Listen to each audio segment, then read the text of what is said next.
Tako sta tudi Svit in Zarja postala prvošolčka. Veselim se šole, da gremo v prvi razred, da se bom veliko naučila, da bom učiteljice videla, svoje prijateljice.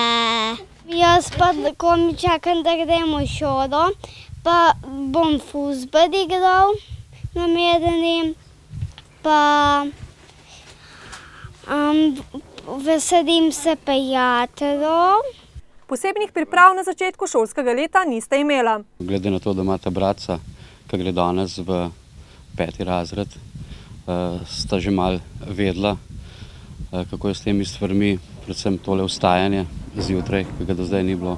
Danes sta obiskala knjižnico in pomagala skuhati kosilo, popoldne pa sta se pripravila na prvi šolski dan. Ja, majčkeno sta bila živčna, nervozna, težko sta pričakala tole 4 popoldne, ker neparkrat sta že, kdaj pa bomo šli, tako da majčkeno sta bila nervozna, ja. Takole sta se poslovila od brata in se staršema odpravila proti hramu učenosti. Obiskovala bosta prvi razred, v katerem bo kar 27 otrok. Ta teden se bomo predvsem spoznavali, družili, spoznali bodo šolo, šolske prostore, učitelje in zaposlene na šoli. Za razliko od večine osnovnih šol je sprejem prvošolčkov v Šentrupertu letos potekal šele popoldne.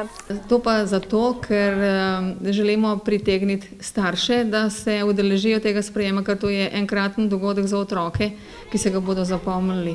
Šolo bo sicer letos obiskovalo 214 učencev v 10 oddelkih.